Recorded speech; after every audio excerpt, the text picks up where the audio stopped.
ಜಯತಿ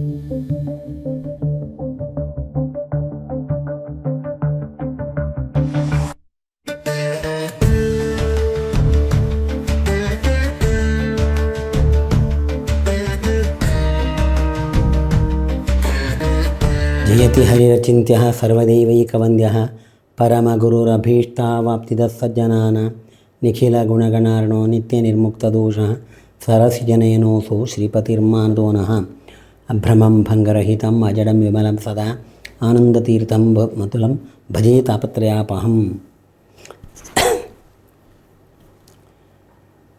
ಮೈತ್ರೇಯರು ವಿದುರನಿಗೆ ಭಗವಂತನ ಸೃಷ್ಟಿಯ ವೈಶಿಷ್ಟ್ಯವನ್ನು ನಿರೂಪಿಸ್ತಾ ಇರುವಾಗ ವಿದುರನಿಗೆ ಒಂದು ಪ್ರಶ್ನೆ ಮೂಡುತ್ತದೆ.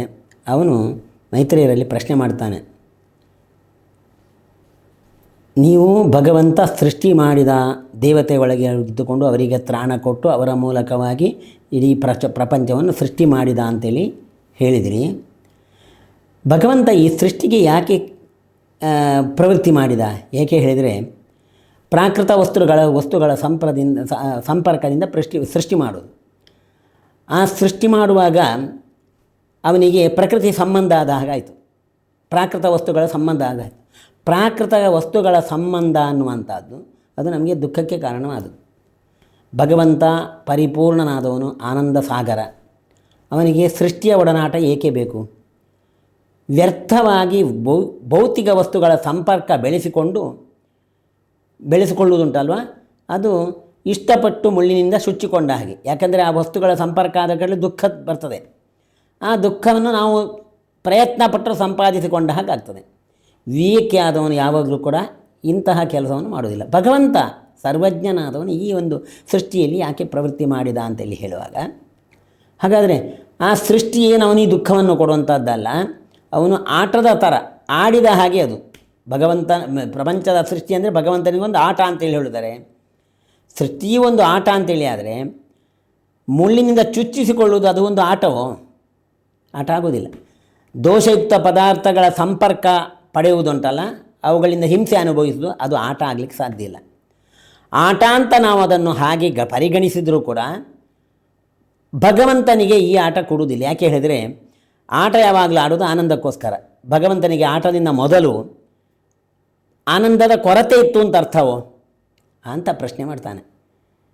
ಪ್ರಪಂಚ ಇದು ಆನಂದ, ದುಃಖ ಪ್ರಪಂಚ ಸೃಷ್ಟಿ ಮಾಡುವಾಗ ಅದರ ಭೌತಿಕ ವಸ್ತುಗಳ ಸಂಪರ್ಕದಿಂದ ಅವನಿಗೆ ದುಃಖ ಆಗ್ತದೆ ಅಂತ ಹೇಳಿದರು. ಹಾಗಾದರೆ ಆ ದುಃಖ ಎಲ್ಲ ಕಾಲ್ಪನಿಕ, ಅದು ವಾಸ್ತವ ಅಲ್ಲ ಅಂತ ಹೇಳಿದರೆ ಹಾಗೆ ಹೇಳಲಿಕ್ಕಾಗೋದಿಲ್ಲ. ಯಾಕೆ ಹೇಳಿದರೆ, ಶ್ರುತಿಗಳು ಈ ಪ್ರಪಂಚವನ್ನು ಸತ್ಯವಾದ ಪ್ರಪಂಚ ಹೇಳ್ತಾವೆ, ಸುಳ್ಳು ಅಂತೇಳಿ ಹೇಳುವುದಿಲ್ಲ. ಆದ್ದರಿಂದ ಆ ದುಃಖ ಎಲ್ಲ ಅನಿವಾರ್ಯ ಆಯಿತು.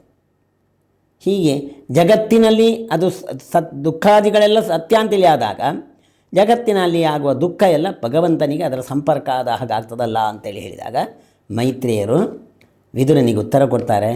ವಿದುರ, ಭಗವಂತ ಅಣುರೇಣು ತೃಣಕಾಷ್ಠ ಪರಿಪೂರ್ಣ ಆದರೂ ಕೂಡ ಅವನಿಗೆ ಯಾವ ದುಃಖದ ಲೇಪವೂ ಕೂಡ ಅವನಿಗಿಲ್ಲ. ಯಾಕೆ ಹೇಳಿದರೆ, ನಾವೆಲ್ಲರೂ ಒಂದು ಚಿಕ್ಕ ಸಮಾರಂಭ ಮಾಡುವಾಗಲೂ ನಮಗೆ ಬಹಳ ವ್ಯಗ್ರತೆ ಬರ್ತದೆ. ಜಗತ್ತಿನ ದೊಡ್ಡ ರೀತಿಯ ಸೃಷ್ಟಿಯ ಒಂದು ಜವಾಬ್ದಾರಿ ಹೊತ್ತ ಭಗವಂತ ಎಷ್ಟು ಕಷ್ಟಪಟ್ಟಾನೂ ಅಂತೇಳಿ ನಾವು ಎಣಿಸ್ಲಿಕ್ಕಿಲ್ಲ. ಯಾಕೆ ಹೇಳಿದರೆ, ನಮಗೆ ಕಷ್ಟವಾಗಲಿಕ್ಕೆ ಕಾರಣ ಏನು ಹೇಳಿದರೆ ಪರಾಧೀನತೆ. ನಾವು ಸ್ವತಂತ್ರರಾಗಿಲ್ಲ. ಪರಾಧೀನವಾಗಿ ಯಾವುದೇ ಒಂದು ಕೆಲಸ ಮಾಡುವುದಿದ್ರೂ ಕೂಡ ಭಗವಂತನ ಅನುಗ್ರಹದಿಂದ ಮಾಡೋದು. ಪರಾಧೀನವಾಗಿದ್ದೇವೆ, ನಮ್ಮ ಇಚ್ಛೆ ಮಾಡಿದ ಹಾಗೆ ಆಗೋದಿಲ್ಲ. ನಮಗೆ ಇಚ್ಛೆಗೆ ಅನುಗುಣವಾಗಿ ವಸ್ತುಗಳು ವ್ಯಕ್ತಿಗಳು ದೊರೆಯದೇ ಇದ್ದಾಗ ಉದ್ವೇಗ ಆಗ್ತದೆ, ನಮಗೆ ದುಃಖ ಆಗ್ತದೆ, ಗೊಂದಲ ಆಗ್ತದೆ. ನಾವು ಯಾವ ವಿಷಯದಲ್ಲಿಯೂ ಕೂಡ ಪರಿಪೂರ್ಣರಲ್ಲ, ಅಪರಿಪೂರ್ಣರು, ಅಸ್ವತಂತ್ರರು. ನಾವು ಹೇಳಿದ ಹಾಗೆ ಮತ್ತೊಬ್ಬ ನಡೆಯದಿದ್ದಾಗ ಉದ್ವೇಗ, ನಾವು ಹೇಳಿದ ಹಾಗೆ ನಡೀಲಿಲ್ಲ ಅಂತಾದರೆ ಮನಸ್ಸಿಗೆ ಉದ್ವೇಗ ಆಗ್ತದೆ. ನಮಗೆ ಪೂರ್ಣತೆ ಇದ್ದಲ್ಲಿ, ಪರಿಪೂರ್ಣನಾಗಿದ್ದಲ್ಲಿ ಉದ್ವೇಗವೂ ಇಲ್ಲ, ಯಾವ ದುಃಖವೂ ಇಲ್ಲ, ಏನೂ ಇಲ್ಲ. ಭಗವಂತ ನಮ್ಮ ಹಾಗೆ ಅಲ್ಲ. ಅವನು ಸರ್ವಾಂತರ್ಯಾಮಿ, ಸರ್ವರನ್ನೂ ಪ್ರೇರಣೆ ಮಾಡುವನು, ಸರ್ವ ಸ್ವತಂತ್ರ. ಪ್ರತಿಯೊಂದು ವಸ್ತುವನ್ನು, ಪ್ರತಿಯೊಬ್ಬ ವ್ಯಕ್ತಿಯನ್ನು ನಿಯಂತ್ರಿಸುವ ಶಕ್ತಿ ಆ ಭಗವಂತನಿಗೆ ಉಂಟು. ಅವನಿಚ್ಛೆಗೆ ವಿರುದ್ಧವಾಗಿ ಎಂದೂ ಯಾವ ವಸ್ತುವು ಕೂಡ ಆಚೆ ಈಚೆ ಅಲುಗಾಡೋದಿಲ್ಲ. ಅದನ್ನೇ ತೇನ ವಿನ ತೃಣಮಪಿ ನಚಲತಿ ಅಂತೇಳಿ ಹೇಳ್ತಾರೆ. ಅವನ ಅನುಗ್ರಹ ಹೊರತಾಗಿ ಒಂದು ಹುಲ್ಲು ಕಡ್ಡಿಯೂ ಕೂಡ ಅದು ಅಲುಗಾಡುವ ಹಾಗಿಲ್ಲ. ಆದರೆ ಏನೊಂದು ವ್ಯಾಪಾರ ನಡೆಯುವುದಾದರೂ ಅದು ಭಗವಂತನ ಅನುಗ್ರಹದಿಂದ ನಡೆಯುವುದು. ಒಂದು ನಿದರ್ಶನವನ್ನು ಕೊಡ್ತಾರೆ. ಭಗವಂತನಿಗೆ ಆ ದುಃಖ ಇಲ್ಲ ಅನ್ನೋದಕ್ಕೊಂದು ನಿದರ್ಶನ ಕೊಡ್ತಾರೆ. ಜೈಲಿನಲ್ಲಿ ಖೈದಿಗಳಿದ್ದಾರೆ. ಆ ಖೈದಿಗಳನ್ನು ನಿಯಂತ್ರಣ ಮಾಡತಕ್ಕ ಅಧಿಕಾರಿಗಳು ಇದ್ದಾರೆ. ಒಂದೇ ಜೈಲಿನಲ್ಲಿ ಖೈದಿಗಳು ಇದ್ದಾರೆ, ನಿಯಂತ್ರಣ ಮಾಡುವ ಅಧಿಕಾರಿಗಳು ಇದ್ದಾರೆ. ಆದರೆ ಖೈದಿಗಳು ದುಃಖಭಾಗಿಗಳು, ದುಃಖ ಅನುಭವಿಸ್ತಾ ಇರ್ತಾರೆ ಜೈಲಿನಲ್ಲಿ. ಆದರೆ ಅವರ ನಿಯಂತ್ರಣ ಮಾಡುವ ಅಧಿಕಾರಿಗಳು ಯಾವ ದುಃಖಕ್ಕೂ ಭಾಗಿಗಳಾಗೋದಿಲ್ಲ. ಅವರು ದುಃಖಿಗಳಾಗಿಲ್ಲ, ಸಂತೋಷದಲ್ಲಿರ್ತಾರೆ ಅಲ್ವಾ? ಅದೇ ರೀತಿ ಜಗತ್ತೆಂಬ ಜೈಲಿನಲ್ಲಿ ಜೀವ ಸಹ ಇದ್ದಾನೆ, ಭಗವಂತ ಸಹ ಇದ್ದಾನೆ. ಜೀವ ಅಸ್ವತಂತ್ರ ಆದದ್ರಿಂದ ದುಃಖಭಾಗಿಯಾಗಿದ್ದಾನೆ. ಭಗವಂತ ಸರ್ವತಂತ್ರ ಸ್ವತಂತ್ರನಾದದ್ರಿಂದ ಅವನು ನಿರ್ದುಃಖನಾಗಿದ್ದಾನೆ. ಭಗವಂತ ಸ್ವತಂತ್ರನಾದ್ದರಿಂದ ನಿರ್ದುಃಖಿಯಾಗಿದ್ದಾನೆ. ಜೀವ ಯಾವಾಗಲೂ ದುಃಖ ಅನುಭವಿಸ್ತಾ ಇದ್ದಾನೆ. ಇದನ್ನು ನಾವು ಸರಿಯಾಗಿ ತಿಳ್ಕೊಳ್ಬೇಕು.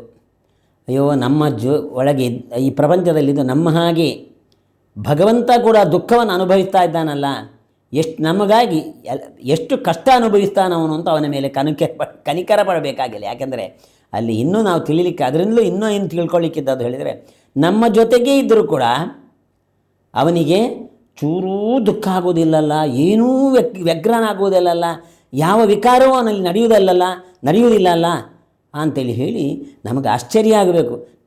ಒಟ್ಟಿಗೆ ಇದ್ದರೂ ಕೂಡ ಅವನಿಗೆ ಯಾವ ದುಃಖವೂ ಆಗೋದಿಲ್ಲಲ್ಲ, ಹೇಗಿದ್ದಾನೆ ಹೀಗೆ ಅಂತ ಆಶ್ಚರ್ಯ ಆಗಬೇಕು. ಇದನ್ನು ನಾವು ತಿಳ್ಕೊಳ್ಬೇಕು. ಪ್ರಾಕೃತವಾದ ಸುಖ ದುಃಖಗಳೆಲ್ಲವೂ ಜೀವನಿಗೆ ಹೊರತು ಪರಮಾತ್ಮನಿಗಿಲ್ಲ. ನಮಗೆ ಇದ್ದದ್ದು ತೋರ್ತದೆ, ಇಲ್ಲದಿದ್ದದ್ದು ತೋರ್ತದೆ. ಪರಮಾತ್ಮನ ಸೊತ್ತುಗಳನ್ನೆಲ್ಲ ನಮ್ಮದ್ದು ಅಂತ ನಾವು ಭ್ರಮಿಸಿಕೊಂಡಿದ್ದೇವೆ, ನಮ್ಮದ್ದು ಅಂತ ತಿಳ್ಕೊಂಡಿದ್ದೇವೆ. ನಮ್ಮದಲ್ಲ, ಅದು ಭಗವಂತನ ಸೊತ್ತು. ಅವನ ಸೊತ್ತುಗಳನ್ನು ನಮ್ಮದ್ದು ಅಂತ ತಿಳ್ಕೊಂಡಿದ್ದೇವೆ. ಅಹಂಕಾರಯುಕ್ತ ನಾನು ಮಾಡಿದೆ, ನನ್ನ ಮನೆ ಅಂತೇಳಿ ಕೊಚ್ಚಿಕೊಳ್ತೇವೆ, ಬೀಗುತ್ತೇವೆ ನಾವು ಅಹಂಕಾರದಿಂದ. ತನ್ನಲ್ಲಿ ಇಲ್ಲದ ಸ್ವಾತಂತ್ರ್ಯವನ್ನು ತನ್ನಲ್ಲಿ ಉಂಟು ಅಂತ ತಿಳ್ಕೊಂಡಿದ್ದಾನೆ. ಇದು ಭ್ರಮೆ, ದೊಡ್ಡ ಭ್ರಮೆ. ತನ್ನಲ್ಲಿ ದುಃಖ ಉಂಟು ಅನ್ನೋದನ್ನು ತಿಳ್ಕೊಂಡಿದ್ದಾನೆ. ಈ ದುಃಖ ಅನುಭವ ಸಿದ್ಧವಾದದ್ರಿಂದ ಕಾಲ್ಪನಿಕ ಹೇಳಲಿಕ್ಕಾಗೋದಿಲ್ಲ. ಭಗವಂತನಲ್ಲಿ ಸ್ವಾತಂತ್ರ್ಯ ಉಂಟು ಅನ್ನುವಂಥದ್ದು ಕಾಲ್ಪನಿಕ. ವಾಸ್ತವವಾಗಿ ಅವನಲ್ಲಿ ಚೂರ ಕೂಡ ಸ್ವಾತಂತ್ರ್ಯ ಇಲ್ಲ. ಯಾಕೆ ಹೇಳಿದರೆ, ತಾನು ಏನು ಇಷ್ಟಪಡ್ತಾನ ಅದನ್ನು ಅವನಿಗೆ ಹೊಂದಲಿಕ್ಕಾಗೋದಿಲ್ಲ. ತನಗೆ ಯಾವುದು ಬೇಡವೋ ಅದನ್ನು ದೂರ ಮಾಡ್ಕೊಳ್ಳಿಕ್ಕೆ ಬರೋದಿಲ್ಲ. ಹಾಗಾದರೆ ಅವನಿಗೆ ಹೇಗೆ ಸ್ವತಂತ್ರ? ತನಗೆ ಬೇಡ ಅಂತಿದ್ದದ್ದನ್ನು ದೂರ ಮಾಡ್ಕೊಳ್ಳಿಕ್ಕೆ ಬರೋದಿಲ್ಲ, ತನಗೆ ಬೇಕಾದ್ದನ್ನು ಪಡ್ಕೊಳ್ಳಿಕ್ಕೆ ಬರೋದಿಲ್ಲ. ಆದರೆ ನಾನು ಸ್ವತಂತ್ರ ಹೇಳಿದರೆ ಹಾಸ್ಯಾಸ್ಪದ, ಇದು ಸಾಧ್ಯವಿಲ್ಲ. ಆದ್ದರಿಂದ ಅಸ್ವತಂತ್ರ ಜೀವ, ಅಸ್ವತಂತ್ರ, ಆದ್ದರಿಂದ ದುಃಖಿಯಾಗಿದ್ದಾನೆ. ಭಗವಂತ ಸ್ವತಂತ್ರನಾದದ್ರಿಂದ ಈ ಪ್ರಾಕೃತ ವಸ್ತುಗಳ ಸಂಪರ್ಕದಿಂದ ಯಾವ ದುಃಖವೂ ಕೂಡ ಅವನ್ನು ವಿಕಾರಗೊಳಿಸುವುದಿಲ್ಲ. ಅವನಿಗೆ ದುಃಖ ಭಾಗಿ ಆಗುವುದೇ ಇಲ್ಲ. ಅವನು ಈ ದುಃಖ ಅನ್ನುವಂಥದ್ದು ಅನುಭವಿಸ್ತಾ ಇದ್ದಾನೆ ಅವನು ದುಃಖವನ್ನು. ಈ ಅನುಭವಿಸುವ ದುಃಖ ಸತ್ಯ, ಆದರೆ ನಿತ್ಯ ಅಲ್ಲ. ಸತ್ಯ ಹೌದು, ಅದರ ನಿತ್ಯ ಅಲ್ಲ. ಯಾವಾಗಲೂ ಈ ದುಃಖ ಇರುವುದಿಲ್ಲ. ಕನ್ನಡಿಯ ಸಮೀಪದಲ್ಲಿ ದಾಸವಾಳ ಹೂವುಗಳನ್ನು ಇಟ್ಟರೆ ಆ ಕನ್ನಡಿಯ ಒಳಗೆ ದಾಸವಾಳ ಹೂವಿನ ಕೆಂಪು ಕಾಣಿಸ್ತದೆ, ಕನ್ನಡಿ ಕೆಂಪಾಗಿ ಕಾಣಿಸ್ತದೆ. ಈ ಕನ್ನಡಿ ಕೆಂಪಾಗಿ ಕಾಣಿಸುವುದು ಸುಳ್ಳಲ್ಲ, ಆದರೆ ಅದು ತಾತ್ಕಾಲಿಕ. ಯಾಕೆ ಹೇಳಿದ್ರೆ ಅಲ್ಲಿಂದ ಆ ಹೂವನ್ನು ಆಚೆ ತಗೊಂಡು ಹೋದರೆ ಅದು ಇಲ್ಲ ಆಗ್ತದೆ. ಹಾಗಾದರೆ ಅಲ್ಲಿ ಕೆಂಪಿದ್ದದ್ದು ಸುಳ್ಳಲ್ಲ, ಇತ್ತು, ಆದರೆ ಅದು ನಿತ್ಯವಲ್ಲ ಅಂತ. ಹೀಗೆ ಕನ್ನಡಿಯ ಮುಂದೆ ದಾಸಾವಳದ ಹೂವನ್ನಿಟ್ಟಾಗ ಕನ್ನಡಿ ಕೆಂಪಾಗಿ ತೋರ್ತದೆ, ಅದು ಸುಳ್ಳಲ್ಲ, ಆದರೆ ತಾತ್ಕಾಲಿಕ. ಅದರಂತೆ ಸಂಸಾರ ಅವಸ್ಥೆಯಲ್ಲಿ ನಮಗೇನು ದುಃಖಗಳಾಗ್ತವೆ, ನಾನಾ ವಿಧವಾದ ದುಃಖಗಳಾಗ್ತವೆ, ಅದೆಲ್ಲವೂ ಕೂಡ ಅದು ಸತ್ಯ, ಆದರೆ ನಿತ್ಯ ಅಲ್ಲ.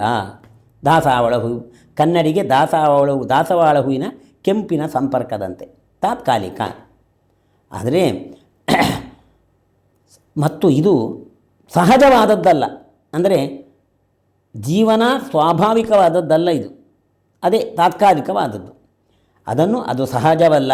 ಸಹಜ ಧರ್ಮ ಒಂದು ಬೇರೆ ಉಂಟು ಜೀವನದ್ದು.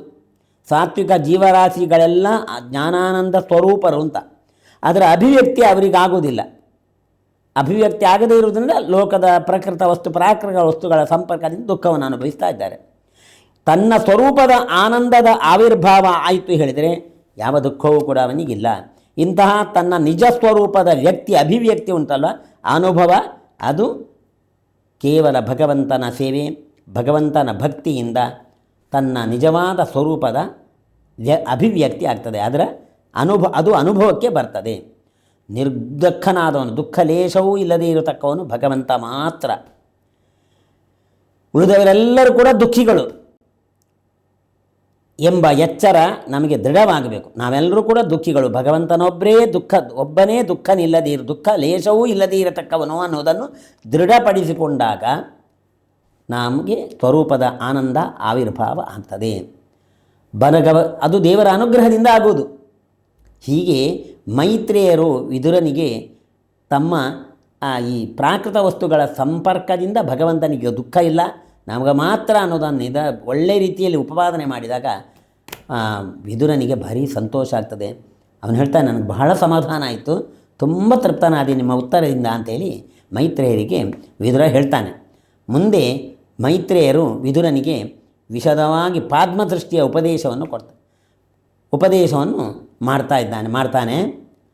ಬ್ರಹ್ಮಾಂಡ ಸೃಷ್ಟಿಯಾಗಬೇಕಾದ್ರೆ ಮೊದಲು ಪ್ರಕೃತಿಯು ಭಗವಂತನ ಉದರದಲ್ಲಿ ಇರ್ತದೆ. ಭಗವಂತನ ಉದರದಲ್ಲಿ ಯಾವುದೂ ಸೃಷ್ಟಿಯಾಗಲಿಲ್ಲ, ಭಗವಂತನ ಉದರದಲ್ಲಿ ಆ ಪ್ರಕೃತಿ ಇರ್ತದೆ. ಪ್ರಳಯ ಕಾಲದಲ್ಲಿ ಸಮಗ್ರ ಪ್ರಪಂಚವನ್ನು ಭಗವಂತ ನುಂಗಿಬಿಡ್ತಾನೆ.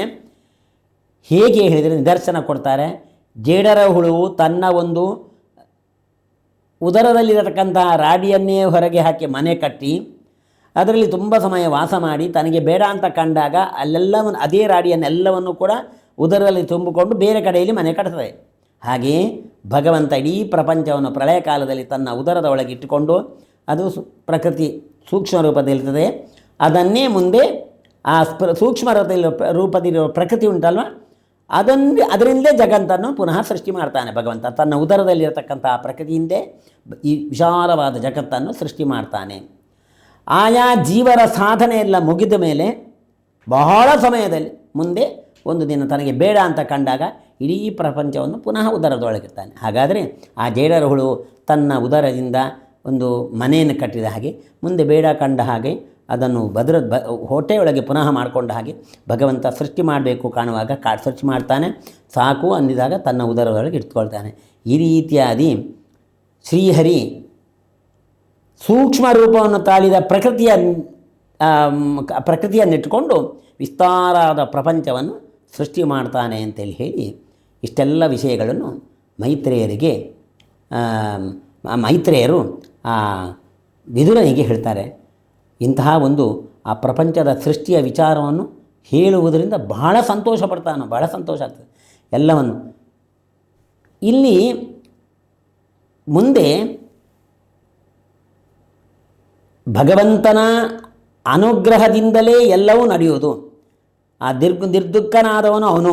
ನಾವು ಮಾತ್ರ ದುಃಖಿಗಳು ಅಂತ ತಿಳ್ಕೊಂಡಾಗ ದೃಢವಾದ ನಂಬಿಕೆಯಿಂದ ಭಗವಂತನನ್ನು ನಾವು ಆಶ್ರಯಿಸಿದಾಗ ನಮಗೆ ನಮ್ಮ ಸ್ವರೂಪದ ಆನಂದ ಆವಿರ್ಭಾವ ಆಗ್ತದೆ ಅಂತ. ಹೀಗೆ ಕೆಂಡ ಉಂಟು, ಕೆಂಡ ಬೂದಿ ಮುಚ್ಚಿರ್ತದೆ, ಅದು ನಮಗೆ ಕಾಣಿಸೋದಿಲ್ಲ. ಆದರೆ ಗಾಳಿಯಿಂದ ಅದು ಬೂದಿಯೆಲ್ಲ ಆಚೆ ಹೋದಾಗ ಇದು ಕೆಂಡ ಅಂತ ಗೊತ್ತಾಗ್ತದೆ. ಹಾಗೆ ನಮ್ಮ ಸ್ವರೂಪ ಜ್ಞಾನಾನಂದಮಯವಾದದ್ದು, ಅದು ಅನುಭವಕ್ಕೆ ಬಾರದ ಹಾಗೆ ಅದಕ್ಕೆ ಆವರಕ ಉಂಟು, ಆ ಬೂದಿಯ ಹಾಗೆ ಗೊತ್ತಾಗ. ಅದನ್ನು ಭಗವಂತನ ಸೇವೆ, ಅವನಲ್ಲಿ ಭಕ್ತಿ, ಇದರಿಂದ ಆ ಬೂದಿಯ ಹಾಗಿರತಕ್ಕಂಥ ಆವರಕವನ್ನು ದೂರೀಕರಿಸಿದಾಗ ನಮ್ಮ ಸ್ವರೂಪದ ಆನಂದದ ಅನುಭವ ನಮಗೆ ಬರ್ತದೆ ಅಂತೇಳಿ ಹೇಳಿ ಹೇಳ್ತಾರೆ. ಆದ್ದರಿಂದ ಇಂತಹ ಭಗವಂತನನ್ನು ನಾವು ಸರಿಯಾಗಿ ತಿಳ್ಕೊಳ್ಬೇಕು. ನಮ್ಮೊಳಗೆ ಇದ್ದ ಆ ಭಗವಂತ ಅವನು ನಮ್ಮ ಹಾಗೆ ದುಃಖವನ್ನು ಅನುಭವಿಸ್ತಾ ಇದ್ದಾನೆ ಅನ್ನಂತಹ ಭಾವನೆ ನಮಗೆಂದೂ ಬರಬಾರ್ದು. ಅವನು ದುಃಖ ಲೇಷವನ್ನು ಹೊಂದುವುದಿಲ್ಲ. ಸರಿಯಾದ ನಿದರ್ಶನವನ್ನು ಕೊಟ್ಟು ನಮಗೆ ಅನುಭವಕ್ಕೆ ತರುವ ಹಾಗೆ ಮಾಡಿದರು. ಈಗ ಹಂಡೆಯಲ್ಲಿ ನೀರಿಡ್ತೇವೆ, ಬೆಂಕಿ ಹಾಕ್ತೇವೆ, ಆ ಹಂಡೆಯ ಒಳಗಿದ್ದ ನೀರು ಕೂಡ ಬಿಸಿ ಆಗ್ತದೆ. ಹಾಗೆಯೇ ಹಂಡೆಯಲ್ಲಿದ್ದ ನೀರು ಹೇಗೆ ಬೆಂಕಿಯ ಸಂಪರ್ಕದಿಂದ ಹಂಡೆ ಬಿಸಿ ಆಗ್ತದೆ, ಅದರ ಒಳಗಿದ್ದ ನೀರು ಬಿಸಿ ಆಗ್ತದೆ. ಹಾಗೆಯೇ ನಮ್ಮೊಳಗಿದ್ದ ಭಗವಂತನಿಗೂ ಕೂಡ ದುಃಖ ಆಗಿದೆ ಅಂತ ನಾವು ತಿಳ್ಕೊಳ್ಳೋದು. ಈ ಭಾವನೆ ನಮ್ಮಲ್ಲಿ ಎಂದೂ ಇರಬಾರ್ದು. ಭಗವಂತ ಒಳಗೇ ಇದ್ದರೂ ಕೂಡ ಯಾವ ವಿಕಾರವನ್ನು ಕೂಡ ಹೊಂದುವುದಿಲ್ಲ, ಅವನಿಗೆ ಯಾವ ಪರಿಣಾಮವೂ ಆಗೋದಿಲ್ಲ. ಅವನೆಲ್ಲವನ್ನೂ ರಕ್ಷಣೆ ಮಾಡುವವನು, ಎಲ್ಲರಿಗೂ ಸ್ವರೂಪಾನಂದ ಆವಿರ್ಭಾವ ರೂಪವಾದ ಸುಖವನ್ನು ಕೊಡುವವನು ಅಂತ ಅವನ ಆ ಗುಣವನ್ನು ನಾವು ತಿಳ್ಕೊಂಡು ಅವನನ್ನು ಚೆನ್ನಾಗಿ ಉಪಾಸನೆ ಮಾಡಬೇಕು, ಅವನಲ್ಲಿ ಭಕ್ತಿ ಮಾಡಬೇಕು, ಎಲ್ಲ ಕೆಲಸಗಳನ್ನು ಅವನ ಪ್ರೀತಿಗೋಸ್ಕರ ಮಾಡಬೇಕು. ಅದರಿಂದ ನಾವು ನಮ್ಮ ಸ್ವರೂಪದ ಆನಂದವನ್ನು ನಾವು ಅನುಭವಿಸಲಿಕ್ಕೆ ಕಾರಣರಾಗ್ತೇವೆ, ನಿಮಿತ್ತರಾಗ್ತೇವೆ, ಅದಕ್ಕೆ ಕಾರಣರಾಗ್ತೇವೆ ಅಂತೇಳಿ ಶಾಸ್ತ್ರ ಹೇಳಿದೆ. ಆದ್ದರಿಂದ ಭಗವಂತನಲ್ಲಿ ಭಕ್ತಿ, ನಿರ್ವ್ಯಾಜ ಸೇವೆ ನಮ್ಮ ಒಂದು ಸುಖಕ್ಕೆ ಕಾರಣ ಅನ್ನುವಂಥ ವಿಷಯವನ್ನು ವಿದುರನಿಗೆ ಮೈತ್ರೇಯರು ಚೆನ್ನಾಗಿ ನಿರೂಪಿಸ್ತಾರೆ ಅನ್ನುವಲ್ಲಿಗೆ ಇವತ್ತಿನ ಪ್ರವಚನ ಮುಗಿಸ್ತೇನೆ. ಶ್ರೀಕೃಷ್ಣಾರ್ಪಣಮಸ್ತು. ಅತ್ಯಾಧುನಿಕ ಸುದ್ದಿ ಅಪ್ಡೇಟ್ಗಳು ಮತ್ತು ಮುಖ್ಯವಾದ ವಿಷಯಗಳನ್ನು ತಿಳಿಯಲು NP ನ್ಯೂಸ್ ಯೂಟ್ಯೂಬ್ ಚಾನಲ್ ಅನ್ನು ಸಬ್ಸ್ಕ್ರೈಬ್ ಮಾಡಿ.